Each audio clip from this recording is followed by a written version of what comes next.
Conservation and communities, यानी कैसे India में लोकल कम्युनिटीज़ फॉरेस्ट को कंजर्व करने के लिए काम करती हैं। कुछ कम्युनिटीज़ ऐसी हैं जो ट्रेडिशनली फॉरेस्ट से जुड़ी हुई हैं या उनके हैबिटेट्स जो हैं वो फॉरेस्ट एरिया में ही है, तो वो उनको कंजर्व करने के लिए कमिटेड रहते हैं और उन्होंने अपनी लोकल लेवल पर ही कुछ रूल्स बनाए और उन रूल्स को फॉलो करते हुए वो क्या कर रहे हैं, फॉरेस्ट को और वाइल्ड लाइफ को कंजर्व कर रहे हैं। इसके अलावा कुछ कम्युनिटी ऐसी हैं जिन्होंने फॉरेस्ट को बचाने के लिए मूवमेंट्स किए हैं, ठीक है। उन्हीं कुछ मूवमेंट्स और कुछ कम्युनियल रूल्स के बारे में हम पढ़ेंगे। देखो, अगर हम बात करें कंजर्वेशन की तो ये अकेले सिर्फ गवर्नमेंट का काम नहीं है। ये हमें भी पता है कि अकेले सिर्फ गवर्नमेंट के करने से कंजर्वेशन नहीं हो सकता है, इसमें हमें साथ में पार्टिसिपेशन चाहिए। किसका चाहिए पार्टिसिपेशन? सिटीजन्स का, यानी लोकल जो अपनी कम्युनिटीज़ है, ठीक है, उन कम्युनिटीज़ का इसके अंदर क्या चाहिए, हमारे को पार्टिसिपेशन चाहिए। भाई जब तक हम लोग खुद अवेयर नहीं होंगे, जब तक हम लोग इस चीज़ के बारे में नहीं सोचेंगे कि हमें हमारे एनवायरनमेंट को बचाना है, हमारी अर्थ को बचाना है, तब तक ये पॉसिबल है क्या पॉसिबल कि फॉरेस्ट बच सकेंगे? नहीं बच सकेंगे। तो ये सिर्फ गवर्नमेंट की पॉलिसीज़ बनाने से कुछ नहीं होगा। गवर्नमेंट ने बैन कर दिया हंटिंग को, ठीक है, डिफॉरेस्टेशन को, इन सबको बैन कर दिया, लेकिन उस बैन को आप माने ही नहीं, आप चोरी छिपे जा रहे हो, आ रहे हो, ठीक है, फॉरेस्ट के अंदर इंटरफेयर कर रहे हो, काट रहे हो उनको, वाइल्ड लाइफ को मार रहे हो, ठीक है। तो इसीलिए देखो कुछ कम्युनिटियाँ हैं इंडिया में जो हमें मैसेज देती हैं कि किस तरीके से हम क्या कर सकते हैं, फॉरेस्ट को कंजर्व कर सकते हैं। अगर हम बात करें, देखो कुछ एग्जांपल्स लें, यहाँ पे अलवर डिस्ट्रिक्ट की बात करेंगे, ठीक है। अलवर डिस्ट्रिक्ट कहाँ है? राजस्थान में। राजस्थान में है, सबको पता है। अलवर के अंदर एक वाइल्ड लाइफ सेंचुरी आती है जिसको हम कहते हैं सरिस्का, ये भी पता है सबको, ठीक है। सरिस्का के अलावा भी अलवर में काफ़ी बड़ा फॉरेस्ट एरिया आता है, ठीक है। सरिस्का के अलावा भी अलवर में काफ़ी फॉरेस्ट एरिया आता है। तो वहाँ पर उस एरिया में 5 गांव हैं ऐसे, अलवर में, नाम नहीं है उनका। 5 गांवों ने, 5 विलेजेस ने क्या किया, अपने एरिया के अंडर, यानी उन 5 विलेज पास पास में थे, उनके अंडर लगभग 5000 हेक्टेयर, 5000 में 1200 हेक्टेयर एरिया था, ठीक है। कितना एरिया था? 1200 हेक्टेयर एरिया था। इनको उन्होंने क्या कर दिया, अपने लेवल पर ही, गवर्नमेंट ने तो क्या पता क्या किया क्या नहीं किया, लेकिन इन्होंने अपने लेवल पर ही इसका इसको नाम दे दिया भैरो देव, BH, भैरो देव डाकव।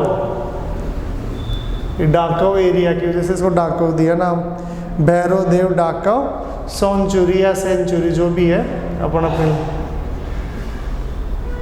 यानी कहने का मतलब इन 5 गांवों ने मिलकर अपना जो टोटल 1200 हेक्टेयर फॉरेस्ट एरिया था, उस फॉरेस्ट एरिया को रिजर्व कर दिया, रिजर्व डिक्लेयर कर दिया, ठीक है।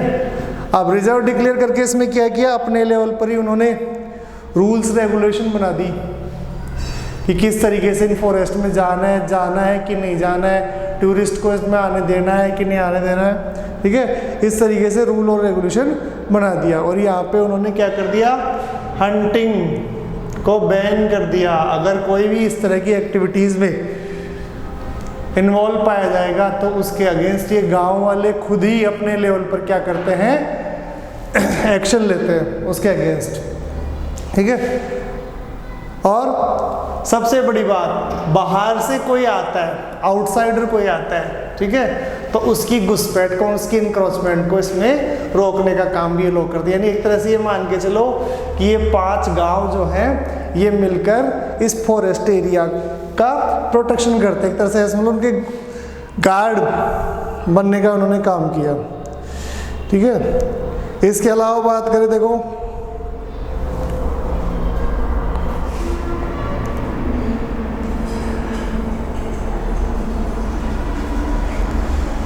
और कई मूवमेंट्स भी हुए इंडिया के अंदर, और वो मूवमेंट्स का आपको पता है। एक फेमस आंदोलन तो आता चिपको मूवमेंट, शायद सबने नाम सुना होगा इसका। ये चिपको मूवमेंट वैसे मैं बता दूं आपको 2 हो चुके हैं।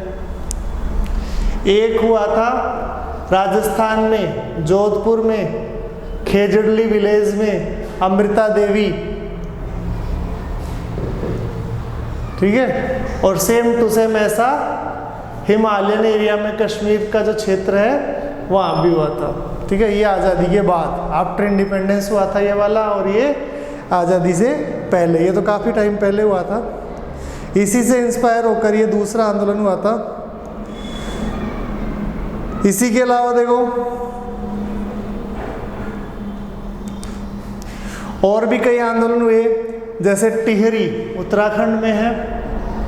टिहरी में वहाँ पे किसानों ने क्या किया, एक आंदोलन किया, और उस आंदोलन का नाम दिया बीज बचाओ। बीज बचाओ से मतलब समझ गए, बीज वर्ड से मतलब क्या है, सीड, और सीड का मतलब ये नहीं है कि भाई बीज को खराब कर रहे थे वो। इट मीन्स जो नेटिव प्लांट्स हैं, जो मूल जातियां हैं इंडिया में प्लांट्स की, ठीक है, उनको प्रोटेक्ट करो, ठीक है। जो इंडिजिनस प्लांट्स हैं, इंडिजिनस स्पीसीज हैं प्लांट्स की, उनको प्रोटेक्ट करो, ठीक है।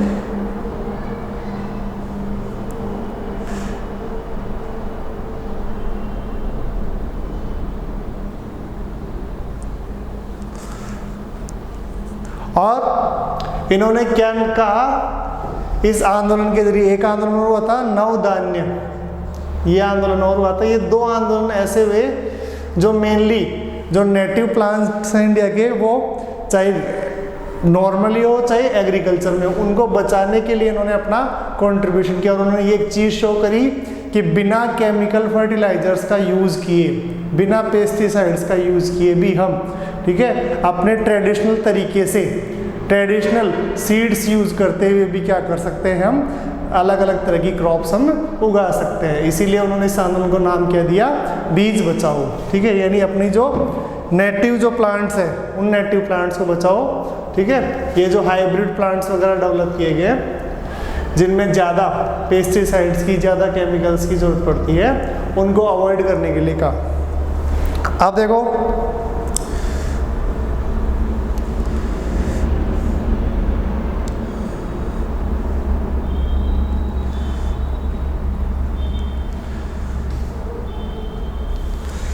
नेक्स्ट आता है, देखो JFM, इसका मतलब है जॉइंट फॉरेस्ट मैनेजमेंट।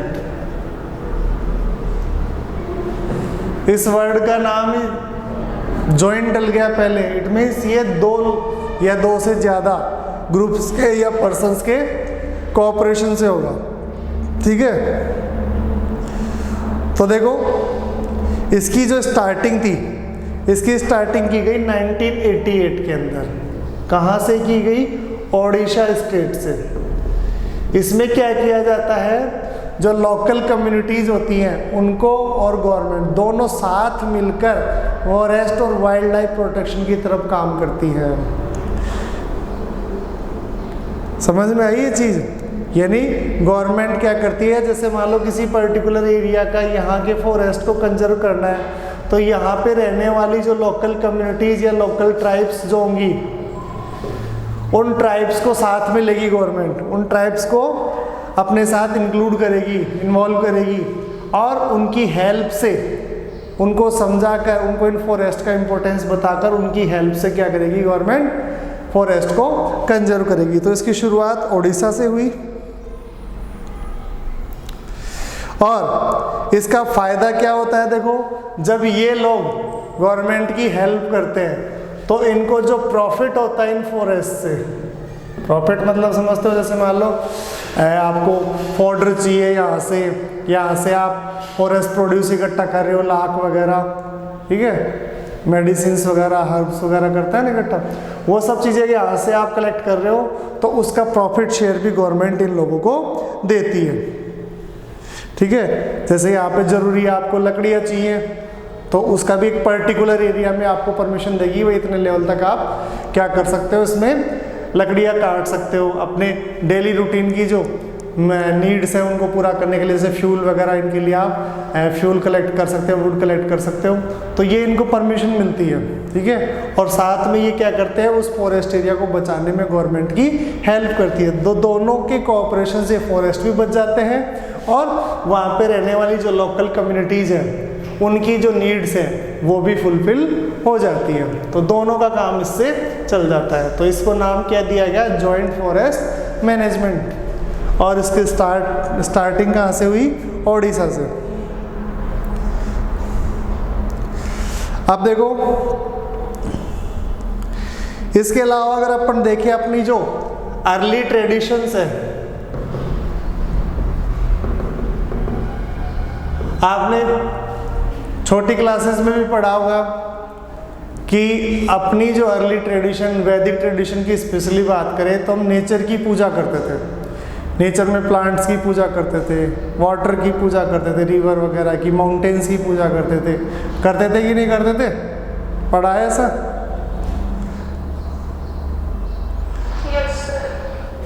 पढ़ा था ना। तो हम हर देखें तो आज भी अपनी ट्रेडिशन ऐसी है कि अलग अलग प्लांट्स में, अलग अलग ट्रीज में हम अलग अलग जो हमारे डेटीज़ हैं, जो देवता हैं, उनका वास मानते हैं। मानते ही नहीं मानते, हम कहते हैं भाई पीपल में भगवान विष्णु होते हैं। ये अपनी अभी भी ट्रेडिशन से अभी भी हमारी मान्यताएं हैं, ठीक है। आंवले का पेड़ में भी मानते हैं, बेर की झाड़ी में भी मानते हैं, मानते हैं कि नहीं मानते, ठीक है। ऐसे पेड़ों में हम क्या करते हैं, देवताओं का निवास मानते हैं। और उसका मतलब ये नहीं था कि वहाँ पे देवता बैठे उसमें, उसका मतलब जो हमारी पुरानी जो ट्रेडिशंस थी, उन ट्रेडिशन में देवताओं के रहने का मतलब क्या था कि लोग उसकी रेस्पेक्ट करें, पेड़ों की रेस्पेक्ट करें, उनको प्रोटेक्ट करें, ठीक है, और उनकी ग्रोथ जो है उसको होने दे। ये रीजन था पहले के लोगों का कि जिस वजह से ये लोग क्या मानते थे, जो ट्रीज होते थे उनको होली प्लेस अपनी कल्चर के अंदर उन्होंने दिया था और उनके अंदर अलग अलग डेटीज़ का वास माना उन्होंने, और लोगों को इंस्पायर भी करते थे कि पेड़ों को नहीं काटना चाहिए। लेकिन उसके पीछे एक्चुअल अगर अपन सोच देखें तो उनकी सोच सही थी।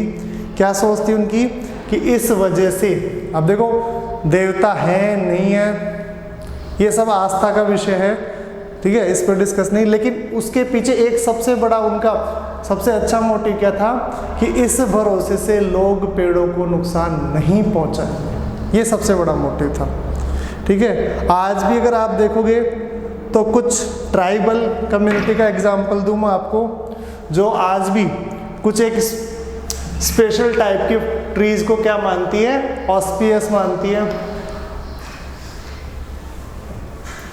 पवित्र मानती हैं, और उनको क्या करती है, उनकी पूजा भी करते हैं वो ट्राइब्स, और उनको प्रोटेक्ट भी करते हैं। जैसे अगर अपन बात करें संथाल, संथाल एक ट्राइब है झारखंड उड़ीसा इन एरिया में, छोटा नागपुर प्लेट्यू है वहाँ पे। कौन सा प्लेट्यू है, छोटा नागपुर। इस तरीके से अगर आप देखोगे तो इस एरिया में, ठीक है, यहाँ झारखंड उड़ीसा वगैरह छत्तीसगढ़ थोड़ा सा। संथाल ट्राइब की बात करें तो यहाँ पर ये लोग जो है, जो महुआ है, महुआ, महुआ ट्री की पूजा करते हैं लोग। क्यों करते हैं मैं आपको बताता हूँ। इसको पवित्र तो मानते ही हैं, ठीक है। संथाल और साथ में एक और है मुंडा, मुंडा और संथाल दोनों ट्राइब। क्यों मानते हैं पवित्र, ठीक है। अब ये शुरू से इनकी ट्रेडिशन चलती आ रही है कि इस पेड़ की ये लोग पूजा करेंगे। अब इस पेड़ का इंपॉर्टेंस देखो, इस पेड़ का मेडिसिनल यूज भी है। इस पेड़ की जो रूट होती है उनसे वो लोग ड्रिंक, इसको कहवा वगैरह कुछ भी नाम देते हैं, वो बनाते हैं। इसके जो फ्लावर्स है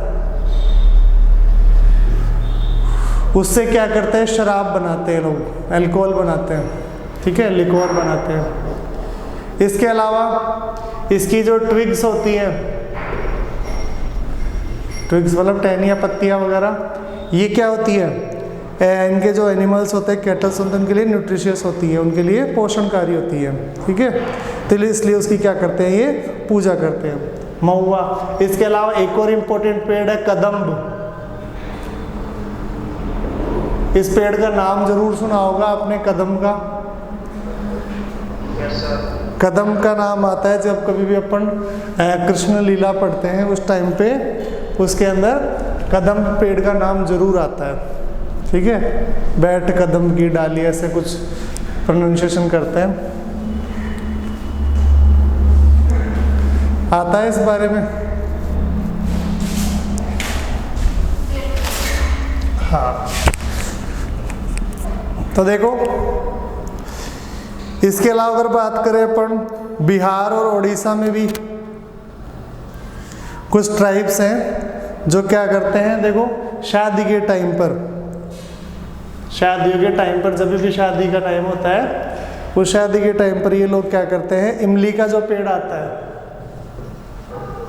सब जानते हैं इमली का पेड़, उसको टैमरिन बोलते हैं, मैंगो, इन दोनों पेड़ों की पूजा करते हैं जब कभी भी उनकी शादी होती है। ये कहाँ की बात बता रहा हूँ मैं, बिहार और उड़ीसा में। यहाँ पर जब कभी भी शादियाँ होंगी, किसी भी घर में अगर शादी होगी तो वो लोग इन पेड़ों की पूजा करेंगे। अगर अपने यहाँ पे अगर अपन देखें तो अपने जो शादी का टाइम होता है वहाँ पे जो अपना नीम का पेड़ होता है, नीम ट्री जो होता है, उसका इम्पोर्टेंस होता है कि नहीं होता। नीम के पेड़ का इम्पोर्टेंस होता है।